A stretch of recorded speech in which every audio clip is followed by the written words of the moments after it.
My dreams are nightmares. How can I sleep? You got the gun against me. What's going on, everybody? King of Dragons 5000 here, coming at you with another figure review. Today we'll be having a look at the Mattel WWE Elite Collection Hall of Champions Batista. And so here we have the Hall of Champions Batista posing out of the packaging. Before we take a look at the figure, let's actually run through his accessories. Batista does come with his WrestleMania 21 contract, which does fold open. I do like that. It has really nice detail. He does come with an oversized pen that he can hold in his grip hand, and then he does come with the World Heavyweight title. Other than that, Batista here doesn't come with anything else. This was before they started including alternate hands, so yeah, unfortunate. But with that out of the way, guys, let's actually have a closer look at Batista.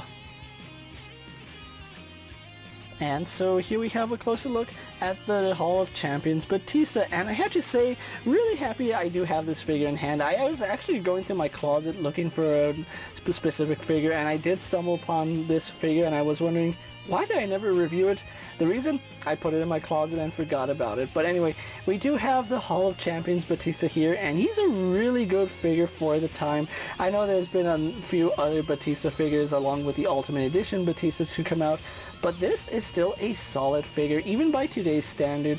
If you just switch out his arms and give him interchangeable hands, that's probably the best course of action. But yeah, still an overall nice looking figure. So having to look at his face, yes, he is using the old style hand paint where they just basically painted the hand. He's not using the photoreal. They would eventually use it on the Hall of Champions. I believe Series 2 is when they started using the photoreal.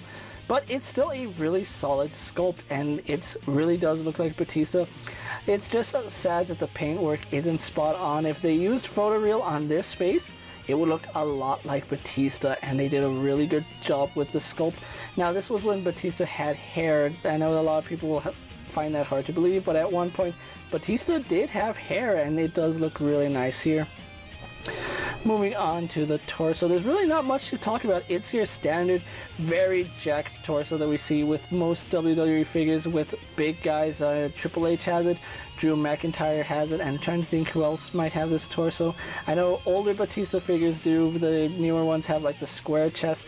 This is pretty accurate for Batista back in his Evolution days. He still had the very slim waist and had the V shape in his body. He didn't become a square just yet, but yeah, really do like this torso that they used with Batista. And one thing I absolutely love is the detailing here on his back. That dragon tattoo, spot on gorgeous. I absolutely love it. He did go on to add more to it, but yeah, this is before he started getting all his other tattoos. We do have his tattoo right here, which looks really nice. I do like that. And then on the other side, we have his Japanese tattoos right here. So it does look really nice. The detailing is always spot on. And then, of course, he does have his little Godsmack sun tattoo right there. No wrist tape on Batista, and you can see he is wearing black elbow pads. He is wearing red ring gear where it says the animal on the front. Really do like the white outline in the black. I think that does make a really good contrast versus if it was white with a black outline. I think that looks a little bit better. And then when we go on to the back, we do have an image of Batista, well, it's more like a cartoon drawing of Batista on his trunks with some slashes going on the back, although it does look like he's trying to channel his inner Dr. Octopus. Going on to his legs, Batista is just wearing these big, thick knee pads, which is accurate to the time, although they could have gone with the shorter knee pads to give him a little more range, but I understand why they went with these ones. This is a little closer. Or they could have just given him the shorter ones and just painted the black part in. That's probably what they would have done nowadays, but yeah, still looks really good.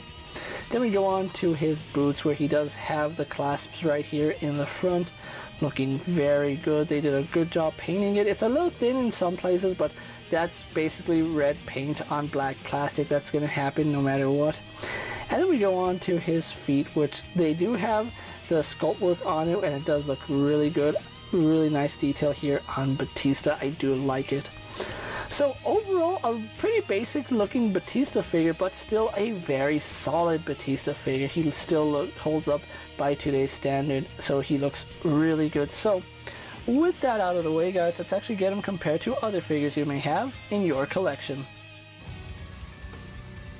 And so here we have the Hall of Champions Batista posed next to an Ultimate Edition Brock Lesnar and a basic Jeff Hardy. So with the comparisons out of the way, let's actually have a look at Batista's articulation. Now, Batista does have the standard Elite articulation back in the day when they still did the non-interchangeable arms, so he does have a ball joint in the head, which does let him look up quite a bit. He can't really look down, unfortunately, but he does have some pretty decent head tilt as well as left and right rotation. His arms are on ball sockets, so they do go out to the side. They do a full 360, a little bit stiff on mine, but they do go all the way around. We do have a bicep swivel, which works perfectly fine. Single bend here at the elbow, but because he is using the really jacked arms, he wouldn't have made it to 90 degrees anyway, so yeah, there is that. We do have your standard swivel hinge here at the wrist. Ab crunch, which does lean back and forward. Waist swivel works fine. A little bit loose, but not too loose, so it's manageable. Legs do kick forward to about there, kick back, out to the side. It could be better, but it's Batista. You don't need him to go out that far. Thigh swivel works perfectly fine. Double bend here at the knee. Swivel here at the boot. Then we do have a hinge in the ankle, kind of stiff. And he is an older figure, so I don't want to try to force anything too crazy. But yeah, we do have a hinge in the ankle as well as some slight rocker ankle. So overall, Batista here has some pretty good articulation, and I do like the way he came out. So with that out of the way, let's actually get Batista posed for my final thoughts, and then we'll wrap up this review.